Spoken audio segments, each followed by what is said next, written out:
Breaking news, an Edmond police officer is critically injured. We have the latest. Plus, how a Norman family is raising money for their child's medical emergency.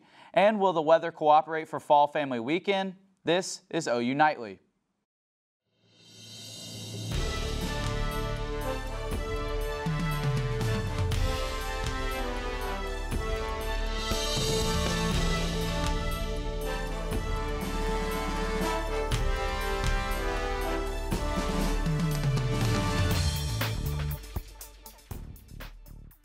Thanks for tuning in. My name is Decode McDowell-Wahpekeche.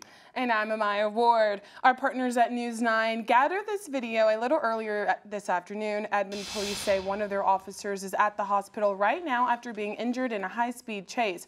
We know the motorcycle officer was injured near South Boulevard, near Smiling Hill Boulevard. Edmond police say officers tried to pull over a suspected DUI driver. Investigators say the driver had hit several other cars. They then say he made a U-turn and hit the officer. A police spokesperson says both the driver of the car and the officer were taken to the hospital. The officer is said to be in serious condition. Now back here in Norman, it's a big weekend on campus. It's Fall Family Weekend. With the football game tomorrow night, that means everyone is wondering about the weather. Let's get a first look at the forecast from Peyton Galyean. Well, Amaya, when you think of Fall Family Weekend, you probably think fall temperatures. Well, right now it is 94 here in Norman, so it does not feel like fall. It feels more like summer, and that pretty much is the thing for the next couple of days. 90s across the state of Oklahoma, except 89 here in Miami. You can head out to the Oklahoma State Fair as the closing weekend of the fair is upon us. But as I get into Maine weather later in the show, I'm going to talk more about the heat, the cooler week we do have ahead, and the home opener tomorrow for the Big 12. Thanks, Peyton. Now tonight, a Norman family is hoping for the community's help next week as they host a fundraiser for a little 3-year-old boy. He's in desperate need of a surgery, and OU Nightly's Cameron Joyner is live outside the restaurant hoping to help them. She joins us now with the story. Cameron? At Dakota, this coming Monday, right here at Bad Daddy's Burger Bar, there's going to be a very special fundraiser. 3-year-old Anakin Oakley has some tough medical battles ahead of him, but his family says that this fundraiser has been a blessing beyond measure already. I sat down with the Oakley family to bring you their story. Anakin, what is it? You gotta tell me. He's the happiest little boy. They both are. Anakin was born with his aortic valve closed. He also has severe heart dilation. It hurts because you want to protect your kids from everything, and here's something that no one can do anything about. So in order for them to fix and remedy the situation, they have to go in and completely replace the heart valve. To do that, we have to do open heart surgery. He's 3.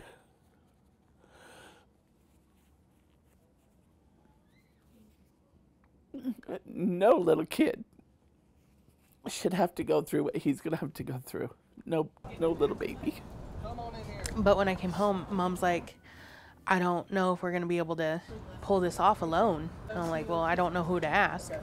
I know them because Logan works for us. I hired him oh golly, it's been over a year back. I just got to thinking, I'm like, how can we help? How can we help? And then I was like, well, we do fundraiser nights for any other type of organization, so let's do it for our own guy. And they're willing to come together to help donate for this little 3-year-old boy. Makes you think, you know, maybe there is hope. I want to see a line wrapped around the building to support this baby, because he deserves the world.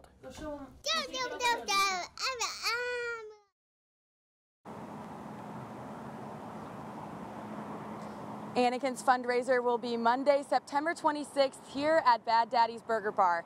Come eat or grab to-goes all day long from open to close, and 20% of all sales made for that entire day will go to Anakin's first surgery. Reporting live, Cameron Joyner, OU Nightly.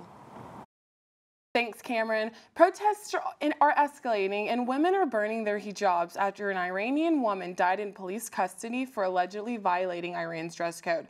OU Nightly's Gabriela Tumani shows us how Iranian community members here in Oklahoma are dealing with what's going on back home.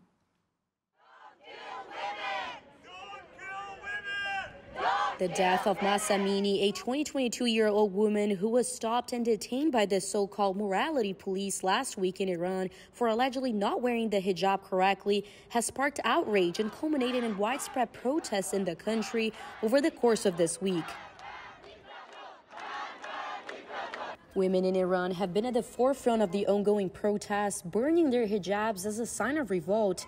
At a protest held in support of Mahsa Amini at OU yesterday, some Iranian women are also trying to show how they would not be silent. We don't want your hijab. If you are not with them, it means that you are against them, and they have right to kill you easily in the street. Since Wednesday, Iranians have experienced a near total internet blackout. Today is my sister's birthday, and I couldn't call her, and I couldn't talk to her today.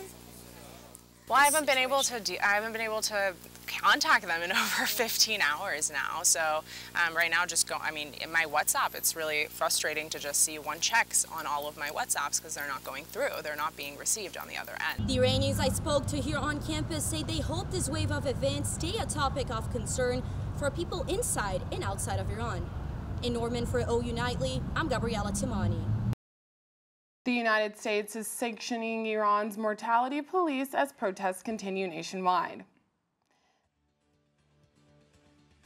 Immigrants filed a federal lawsuit against one state governor. Coming up, we'll look into the class action filed against Florida Governor Ron DeSantis. And next, we'll have more on Jackson, Mississippi, what Jackson, Mississippi people are doing about their water issues. Stay tuned.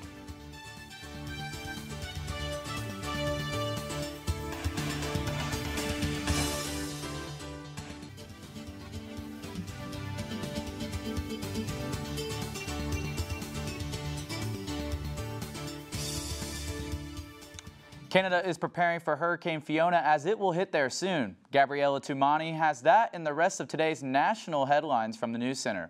Fiona, now a Category 3 storm, has already caused damage in Puerto Rico and the Dominican Republic earlier this week, leaving many with no power or running water. 5 people have died across the Caribbean due to the storm. A group of migrants are filing a class action lawsuit against Florida's governor over illegal migrant flights. Lawyers for Civil Rights, a nonprofit, has filed a lawsuit against Governor Ron DeSantis on Tuesday, accusing him of orchestrating a premeditated, fraudulent, and illegal scheme to fly dozens of migrants from San Antonio to Martha's Vineyard. Residents of Jackson, Mississippi are filing a class action lawsuit against the city, the mayor, a former mayor, and others involved in the city's water issues. In a 99-page complaint last week, residents asked for an unspecified amount to remediate the damages caused by the lack of access to safe water. Some demands include regular water testing and removal of contaminated pipes. Decode, Amaya, back to you. When we come back, how local Camara owners are helping animals. And it cooled down, but it's still hot out. Peyton, what can we see during Parents' Weekend here in the area?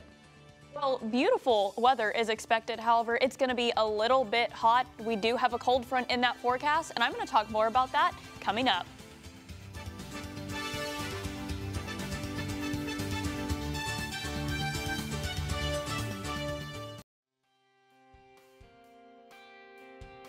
Welcome back to OU Nightly. Looking at the South Oval right now, not a cloud in the sky, but it is very warm out there, 93 degrees across the rest of the state of Oklahoma, pretty much 90s everywhere. Miami has officially hit that 90-degree mark. Only outlier right now is Idabel at 88 degrees. And looking at the bigger picture, we do have a slight cold front that's going to come in tomorrow. Right before kickoff at the game, we're going to feel that relief going into next week. However, this front is going to be a crucial thing for tropical depression number 10 that is going to impact Florida going into next week. However, here, no rain in sight for a while. Our drought monitor, over 96% of the state is still in some type of drought.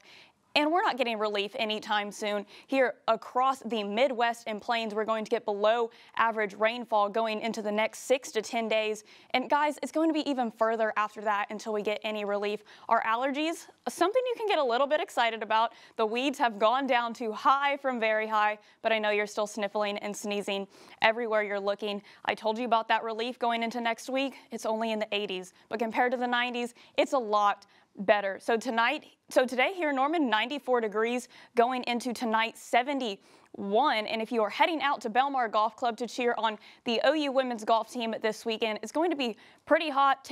Tee-off is at 9 a.m. tomorrow. And then heading on over to the football game in the afternoon, temperatures going into the 70s once the fourth quarter, but by tailgate you're going to be in the 90s. Next week, back into the 80s, so a little bit of relief. But guys, it is still hot for it officially being fall. Thanks, Peyton.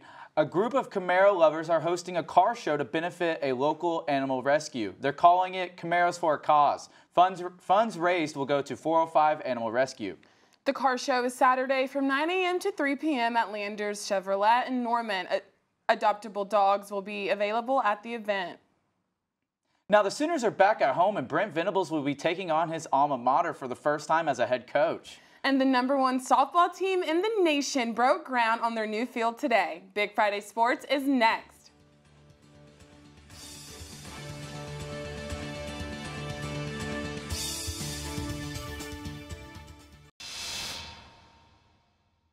Welcome to Big Friday Sports. I'm Hallie Moss. And I'm Stone Weber. Coming off of a huge win last week on the road, OU football is back in Norman taking on the Kansas State Wildcats. The Wildcats beat the Sooners in 2019 and 2020 and have won 2 of the last 4 matchups in Norman. Big Friday Sports' Carly Murray has more on this week's conference opener. Carly? Tomorrow night, the Palace on the Prairie will be packed for a prime-time matchup between the Oklahoma Sooners and the Kansas State Wildcats. Now, this matchup is a little personal for head coach Brent Venables. He actually wore that royal purple from 1990 to 1992 as a linebacker. Then after his playing career, he became a graduate assistant before joining Hall of Fame coach Bill Snyder's full-time staff as a linebackers coach. In 1999, he left the powerhouse Snyder built for Oklahoma. Venables says leaving his alma mater, home state, and relationships wasn't an easy decision. That might have been the hardest of all of them, you know, because of relationships and loyalty and the opportunities that were presented for me there. But I knew I needed a tremendous amount of more growth. And I worried that if I had to just figure it out on my own, you know, it was going to take longer, and I'll just be honest, and it's what I said. I wasn't ready to be the defensive coordinator at that time, you know, and I need a lot of growing still. And the Sooners are back under the Palace lights tomorrow, and this year that has a little different meaning. With the new addition of LED lights to the stadium, OU Nightly's Addie Crawford tells us how the players and fans feel about the atmosphere.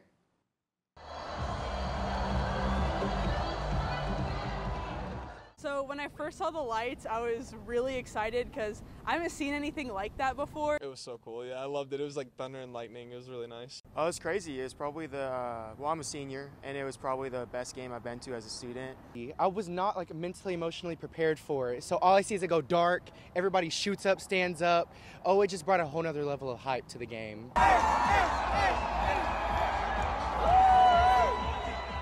We're just going crazy in general, but the lights are definitely like a special touch. Makes the whole thing a lot more fun for the players, the fans, and everyone. So. See the lights dimming, like it felt like a party, man. It was like a club or something. But now that, you know, it's us and, you know, all the LEDs in the atmosphere, it was a game changer. Because I remember playing in a stadium, the LEDs going off, and I was like, I'm scared. I'm a little scared now. So it's definitely good. It definitely plays a part in the home atmosphere.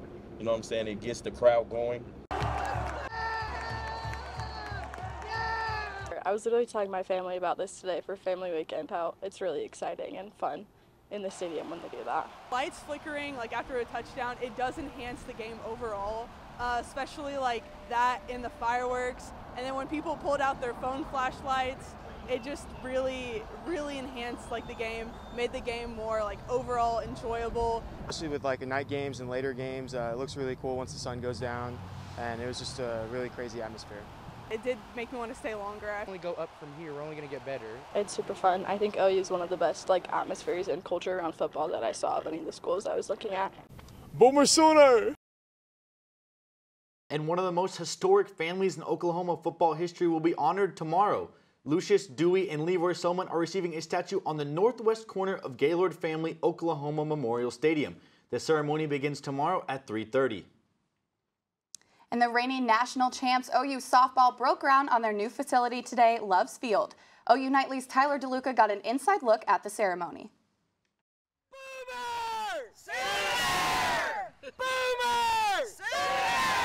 People from all over flocked to Norman today to see the groundbreaking for Loves Field. And it's a 200-mile round trip, about 250 honestly to Norman. And I made this trip to support Coach Gesso, the girls, the program, and women's sports. And with the 50th anniversary of Title IX looming, Patty Gasso understands that the support seen in Norman is setting the standard. I think this is a big investment, but it's just their investment not just in the stadium, but in our program and in women's athletics in general. It's a huge statement from the University of Oklahoma, and that's why I just feel like they're the pinnacle of support and what it should look like, because it just doesn't look like this, and we're very fortunate, but it just doesn't look like this in every other program or every university. Well, I am standing exactly where home plate is going to be when the first game goes at Loves Field, and Patty Gasso believes more bombs are going to be going from this box out of the park. I cannot wait to see what the future holds in this new stadium, and if this is where home plate is, if you look at the trees, the wind is going the right way for the Sooners. So lots more bombs for you all. Loves Field will start at 3,000 seats, but will be designed with room for expansion. Tyler DeLuca, OU Nightly. The Big 12 released its men's conference basketball schedule earlier today. OU head coach Porter Moser will begin year 2 at the helm with the Red River Showdown versus Texas at the Lloyd Noble Center on New Year's Eve. Oklahoma opens the season on Monday, November 7th, when they take on the Sam Houston State Bearcats. And tonight, OU soccer hits the road with a Big 12 opener against Baylor in Waco. The team's 6-match unbeaten streak and 4-game win streak is the longest of each category since 2016. Kickoff is tonight at 7 p.m. on ESPN+. Last night, OU men's and women's tennis started off their season with cross-country wins. Leading the women's doubles in North Carolina, Lane Sleeth and Sasha Pisariva took a victory over Ohio State and Miami. And on the men's side, Nathan Hahn and Alex Martinez advanced the team to the quarterfinals at the Battle of the Bay. Today, the momentum continues with Sooner wins across the board as both teams compete in California, Tennessee, and North Carolina. Starting tomorrow, OU women's golf hosts the 9th Schooner Fall Classic. 4 Big 12 teams will be competing in this weekend's tournament along with the Sooners. And coming up, we have high school and pro football action from last night, and OU volleyball hits the road to take on a familiar foe. And don't go anywhere, we have an exclusive story from OU Nightly's Amaya Ward.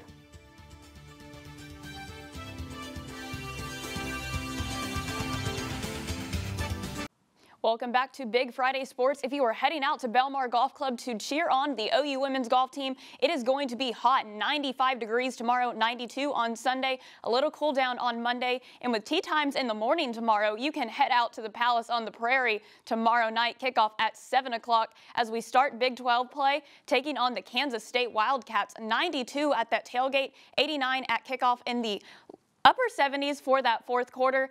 Guys, I'm so excited for tomorrow night, another primetime night at the Palace with those lights. Thanks, Peyton. After wrapping up their non-conference schedule with a record of 10-2, Lindsey Gray Walton's OU volleyball team heads to Austin for a Red River matchup this Saturday against number 1 Texas. OU Nightly's Amaya Ward caught up with the team to talk about their season so far. The Oklahoma volleyball team is 10-2, marking this their best non-conference record since 2013. After their impressive preseason, the Sooners are now headed into conference play. And we're kind of coming off a few unranked teams, but they were good wins and we built on them, and so I think I think just the mindset going in, we just need to be positive and confident.